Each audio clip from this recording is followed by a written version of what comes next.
have any control over, and they don't inhibit those. One of those is the norovirus. Now, if your hand sanitizer doesn't contain alcohol, then it's likely to contain triclosan, which is a powerful antibacterial agent and often used in making pesticides.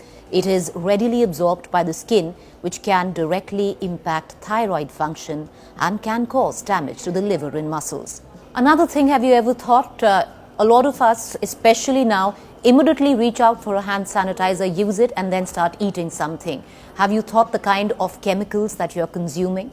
Well, there are a lot of chemicals in hand sanitizers, and frequently consuming hand sanitizers because you don't wash your hands, you use a hand sanitizer instead, and then you use your hands to eat food.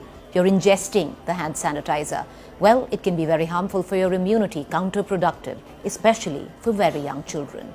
If kids constantly consume this product, then first it can lead to alcohol poisoning, and secondly, it can lower their immunity to such a level that the body's defense mechanism is in a constant fighting mode, which leads to weakened immunity. This can cause serious side effects when they grow older as well.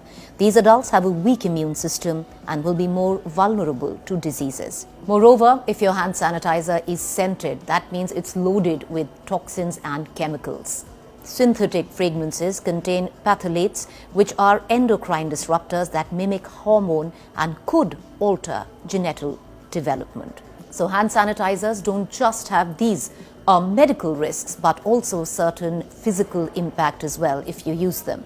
As we told you, that sanitizers contain alcohol, which make it highly flammable. So if putting alcohol on your hands, you go near any fire, it can cause some serious burns. One such incident had happened in Rewari, where a person had suffered 35% burns because he was in close proximity to a kitchen stove while using hand sanitizer on his clothes. There is a video that is circulating that seems to suggest a car in Delhi caught fire because a hand sanitizer kept in the car actually burst, leading to the car catching fire. Well, that's not a fact, it's untrue. However, if your sanitizer or hand sanitizer that is kept in the car is a big bottle, it's not airtight and is leaking, then vapors can keep accumulating in the car, making the car a small gas chamber. So all it possibly needs to start a fire is maybe a small spark somewhere, and these gases could then lead to a small fire within the car. So that's a fact, but no, hand sanitizers don't just burst into flames. A lot of you out there thinking that the best way to actually clean your masks that you're using is to dip them into sanitizer and clean them with your little bottle of hand sanitizer. Don't do that, because the vapors are then trapped in cloth, and when you wear your mask after attempting to clean the mask, the fumes would possibly cause nausea or even could lead to possible vomiting. So here is how you can prevent yourself. Wash your hands using soap and water. Keep the sanitizer away from children. Keep hand sanitizers stored in bottles in a cool and dry place. Keep it in a safe distance from the kitchen and never apply it before you're going to cook or even eat. Clean your mask with regular soap and water.